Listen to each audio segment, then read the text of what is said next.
नमस्कार, मैं एक तो और आप देख रहे हैं हंगामा टाइम्स न्यूज़। अतीक अहमद की मौत के बाद उसका इंटरव्यू वायरल हो रहा है, जिस इंटरव्यू में उसने सीएम योगी आदित्यनाथ का जिक्र किया। साथ में उसने ये भी कहा है कि मैं उनकी कुर्सी छीन लूँगा। 21 साल पुराना इंटरव्यू है, तो फिर कैसे उसको पता था कि 21 साल बाद सीएम योगी सीएम के रूप में उत्तर प्रदेश की कुर्सी संभालेंगे? और जिस कुर्सी का जिक्र किया है, क्या वो इस कुर्सी मुख्यमंत्री की थी? क्या उसको पता था कि किस साल बाद उसकी मौत है? और मौत जिस राज्य में है, जिसके द्वारा, जिस पुलिस प्रशासन के द्वारा होगा, उन सब का एक ही मुखिया होगा, वो है योगी आदित्यनाथ। जिस कुर्सी का जिक्र किया था, क्या है वो कुर्सी? क्यों वायरल हो रहा है ये इंटरव्यू? आइए नजर डालते हैं 21 साल पुराने इस इंटरव्यू पे, जहां अतीक अहमद में सीएम योगी का जिक्र। आतंकवाद खत्म करना मतलब मैं आतंकवादी हूँ। मैंने कहा 20 मुकदमे और हो जाएं तो मुख्यमंत्री की कुर्सी कब्जा कर लूंगा। हमारा मकसद जल्दी से जल्दी सरकार को गिराना होगा कि जब तबाही और बर्बादी होती है तो कहा जाता है कि उसका और बढ़ रहा है। पार्लियामेंट में जिस दिन गोली चली तो हम बैठे हुए थे, कुछ साथी हमारे आगे कहने लगे कि साहब बीजेपी का और बढ़ रहा है। आज मुल्क के साथ खिलवाड़ किया जा रहा। 20 करोड़ से ज्यादा मुसलमान है, उसके ऊपर शक की उंगली उठाई जा रही सिर्फ इसलिए कि भोले भाले हिंदुओं से दोबारा वोट ठगना है। देखिए, जहाँ तक मुद्दे की बात है, एक कैंडिडेट की हैसियत से हम आपसे सिर्फ ये कहना चाहेंगे कि हमारे शहर में तबाही और बर्बादी के धंधे बहुत से थे। 6-6 महीने पे यहाँ सांप्रदायिक दंगे हो जाते थे, बाकायदा करवाए जाते थे। हमें इस बात की खुशी है कि उन सारी चीज़ों से हमारा शहर उबर चुका है और कोई इलाहाबाद ही नहीं बल्कि अगल बगल के कई जनपदों में इलाहाबाद शहर पश्चिमी ने एक संदेश दिया है, एक मैसेज दिया है भाईचारे का और आपसी एक सौहार्द बनाए रखने का। जहाँ तक लोग बात करते हैं विकास की, हम बहुत साफ तरीके से कहना चाहेंगे कि विकास को हम प्रायोरिटी नहीं देते, प्राथमिकता विकास को नहीं देते। ज़रूरी है कि पहले विनाश रोका जाए, तबाही बर्बादी रोकी जाए। जहाँ तक विकास की बात है, ये हमारी ज़रूर चाहत है और हम समझते हैं कि उस पर अभी हम पूरा नहीं उतर पाए। लोगों को शिक्षा के अच्छे, पढ़ाई के अच्छे मौके नहीं दिए गए, स्वास्थ्य के लिए दवाओं का इंतजाम नहीं है। लेकिन ये सारी चीज़ों की जड़ में जब देखा तो एमएलए होने से मकसद नहीं हल होता, बल्कि एमएलए होके बहुत से साथियों को एमएलए बना के विधानसभा पे कब्जा करना, सत्ता कब्जा करना और सत्ता कब्जा करके उस गंदे इंतजाम को बदलना, जिस गंदे इंतजाम की वजह से कुछ लोग तो फ़ायदा उठा रहे हैं लेकिन बड़ी तादाद में 90% आदमी तबाही बर्बादी की तरफ बढ़ रहा है। तो जहाँ तक उस मकसद की बात है, आज हम लोग जिस अपना दल और जिस आंदोलन को लेकर चल रहे हैं, जिसका मैं स्टेट प्रेसिडेंट हूँ, तो आपने तो घूम के उत्तर प्रदेश में देखा होगा कितने कम टाइम में जितना तेज़ी के साथ ये मूवमेंट चला है। और जो हम लोगों ने नारा दिया है हिंदुस्तान की दूसरी आज़ादी, उसका मकसद सिर्फ ये है कि चंद लोगों के लिए आज़ादी मिली है। जो यहाँ का मूल निवासी आम आदमी है वो आज भी आज़ाद नहीं है। खुशहाली, तरक्की ये चंद लोगों के घरों में कैद होकर रह गई है। और ये सही बात है कि सत्ता जिन लोगों के हाथ में होती है, सारी तरक्की, सारी मजबूती उन्हीं घरों, उन्हीं परिवारों को जाती है। तो भी बरकरार है। देखिए, जहाँ तक आपको ये कहना है कि क्षेत्र के लोगों को कहना है कि सड़कें, बिजली, पानी नहीं हो पाया, हम ये मानते हैं कि कुछ न कुछ ज़रूरत है, लेकिन ज़रूरत हमेशा बनी रहती है। ज़रूरत कभी भी पूरी होने वाली चीज़ नहीं है। आवश्यकता जो है, वक्त जो है, ज़रूरत को पैदा करता है, तो ज़रूरत कभी पूरी नहीं होती। लेकिन हमने सबसे ज़्यादा ज़रूरी जो समझा वो यही समझा कि एक अच्छा माहौल तैयार किया जाए। एक ऐसे दौर से, कोई शहर पश्चिमी ही नहीं बल्कि पूरा मुल्क, पूरा सूबा उस दौर से गुजर रहा था, जिसमें हम फिर दोहराना चाहेंगे कि हमने विनाश को रोकना चाहा है कि विनाश, बर्बादी को पहले रोका जाए। अगर बर्बादी रुकेगी तो आबादी बढ़ेगी। देखिए, जहाँ तक उद्देश्य की बात आपने किया है, अपना दल के एक स्टेट प्रेसिडेंट की हैसियत से सीटों की बात किया है, हम सिर्फ इतना कहना चाहेंगे कि आज अकेले अपना दल एक ऐसी पार्टी है जिसका जनाधार वोटिंग के टाइम तक बढ़ रहा है। दूसरी पार्टियों के जनाधार लगातार घट रहे हैं। सिर्फ अपना दल ही ऐसा है कि जिसका वोट पोलिंग तक बढ़ रहा है। इसलिए ये कहना इस वक्त बहुत आसान नहीं है कि हम कितनी सीटें जीत रहे हैं, लेकिन एक सम्मानजनक पोजीशन में अपना दल और उसका मूवमेंट आ रहा। और इसलिए आ रहा कि ये सिर्फ अपना दल के साथियों की मेहनत ही नहीं बल्कि हमने महसूस किया है कि आम आदमी की ज़रूरत है। जहाँ तक आपने विधानसभा की बात किया कि विधानसभा में हमारा क्या होगा, हमने ये बात पहले भी कही है कि विधानसभा के अंदर हम सत्ता पक्ष में बैठें या विपक्ष में बैठें, हमारा मकसद जल्दी से जल्दी सरकार को गिराना होगा।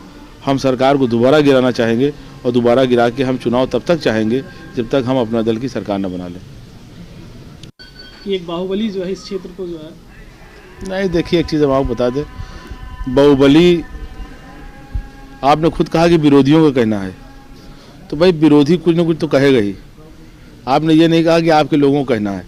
और हम एक बात आपके इस चैनल के जरिए ज़रूर कहना चाहेंगे पूरे प्रदेश और देश को कि बाहुबली हो के या पैसे की ताकत से या किसी भी तरीके की दहशत से कभी कोई चुनाव नहीं जीता जा सकता।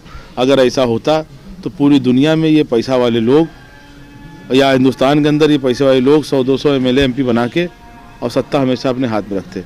इसलिए ये कहना गलत है कि बाहुबली होने पे। हाँ, ये ज़रूर है कि जहाँ पे आपके साथी बहुत उत्साहित होते हैं, आपका समर्थन ज़्यादा होता है, वहाँ थोड़ा लोग इतना तेज़ी करते हैं कि सामने वाला कहता है कि साहब देखिए भाई बाहुबली के मतलब क्या है, बाहुबली कौन होता है, इसके साथ ज़्यादा साथी होते हैं, ज़्यादा चाहने वाले होते हैं, ज़्यादा मानने वाले होते हैं।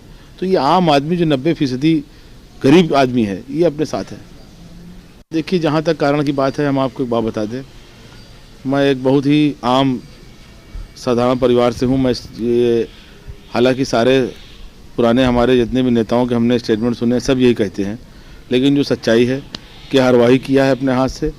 और हमारे पिताजी वो छोटा मोटा कारोबार और बहुत थोड़ी सी खेती, और उसके बाद कारोबार में भी जब कदम रखा तो तमाम अपने साथियों को लेके चले। जहाँ तक आम आदमी है उसको सिर्फ ये यकीन होना चाहिए कि हमारे साथ चलने वाला हमारा साथी हमारे दुख दर्द में काम आने वाला है और उसकी भावनाओं को समझने वाला है। ये एहसास अगर हो, भाई आप गाड़ी में घूमें तो गरीब जो फड़वा चला रहा है उसको अच्छा थोड़ी लगता है, जब तक उसको ये ना एहसास हो, उसे ये ना मालूम हो कि इस गाड़ी में हमारा भी हिस्सा है, ये गाड़ी हमारे लिए भी है। नहीं, जहाँ तक किसी दुश्मन की बात है, हम तो सिर्फ इतना कहेंगे, आपने बसपा का नाम लिया, सपा का नाम लिया, ये लोग अगर सही तरीके से काम कर रहे होते तो मैं समझता हूँ कि आज अपना दल का आंदोलन इतना तेज़ी के साथ आगे न बढ़ता। ये लोग राह भटके हुए लोग हैं। और जहाँ तक विरोधी की बात है, हम ही नहीं बल्कि पूरी दुनिया इस वक्त फासिस्टों को अपना सबसे बड़ा विरोधी मान रही है। और आज ये दुर्भाग्य है, बदकिस्मती है कि आज ऐसी हुकूमत है हमारे यहाँ कि जब तबाही और बर्बादी होती है तो कहा जाता है कि उसका और बढ़ रहा है।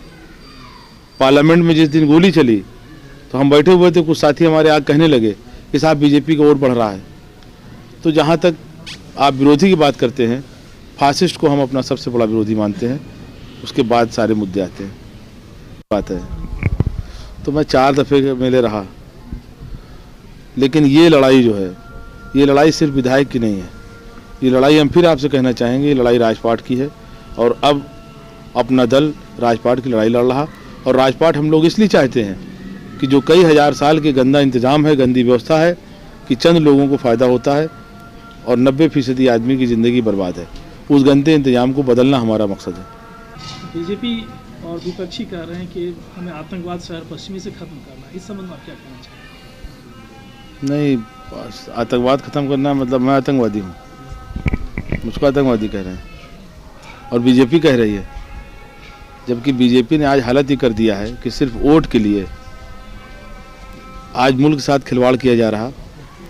20 करोड़ से ज़्यादा मुसलमान है, उसके ऊपर शक की उंगली उठाई जा रही सिर्फ इसलिए कि भोले भाले हिंदुओं से दोबारा वोट ठगना है। तो हमको आतंकवादी कहा जा रहा। जिन लोगों के कर्म से तमाम दंगे हो जाए, फसाद हो जाए, सीमा पे हमारे नौजवान शहीद हो जाएं, वो आतंकवादी नहीं है, बल्कि हमको आतंकवादी कहा जा रहा। 89 के बाद से जब से हम यहाँ MLA होते रहे, रात दिन हम लोगों ने हर तरीके से अपने आप को मौजूद रखा, सांप्रदायिक दंगे नहीं होने पाए।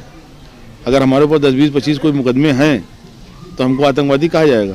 कि आतंकवादी वो लोग हैं जिनके हरकतों से बेगुनाह मरते हैं, कर्फ्यू लगते हैं, नौजवान मरते हैं, वो आतंकवादी नहीं है। हम तो इस बात को आपके ज़रिए से कहना चाहेंगे कि कम्युनल से बड़ा क्रिमिनल कोई दुनिया में नहीं है। कम्युनल वो हरकत करता है कि बेकसूर मरते हैं, कहीं कोई अपनी लड़ाई लड़ता है, कोई किसी की हत्या कर देता है, बात वहीं तक सीमित होती है। लेकिन जो कम्युनल होता है वो कम्युनलिज्म की आग पूरे समाज को, पूरे देश को उसी में भस्म कर देती है। और आज ये बदकिस्मती है कि आतंकवादियों के हाथ में सरकार चली गई है, देश के साथ खिलवाड़ हो रहा। इसलिए आपका ये कहना है कि भारतीय जनता पार्टी कहना कि हम आतंकवाद को ख़त्म करेंगे, ये अपने आप में जग जाहिर है कि कौन से लोग कह रहे हैं। हमें हमारे ऊपर उंगली उठाई जाती है। अगर मुकदमे की जहाँ तक बात है तो बेगुनाह मुकदमे अगर आप लगाते रहोगे तो हमने तो कह दिया था, हमसे एक साहब ने पूछा कि इतने मुकदमे हो, मैंने कहा 20 मुकदमे और हो जाएं तो मुख्यमंत्री की कुर्सी कब्जा कर लूँगा, 50 मुकदमे और हो जाएं प्रधानमंत्री की कुर्सी कब्जा कर लूँगा। जब आप इस तरीके से घेरते रहोगे, जास्ती करते रहोगे, मुकदमों की लिस्ट लंबी करते रहेंगे तो ये तो लोग देख रहे हैं। अगर मुकदमों की लिस्ट सही हो तो ये 4-4 मरतबा लोग वोट देंगे। और मुकदमे जो भी हैं वो मुकदमे दूसरे लोगों की लड़ाई लड़ते हुए, समाज की लड़ाई लड़ते हुए और समाज की दूसरों की हक इंसाफ की लड़ाई लड़ने में मेरे ऊपर और मुकदमे 100 लग जाएं, इसकी मुझे परवाह नहीं।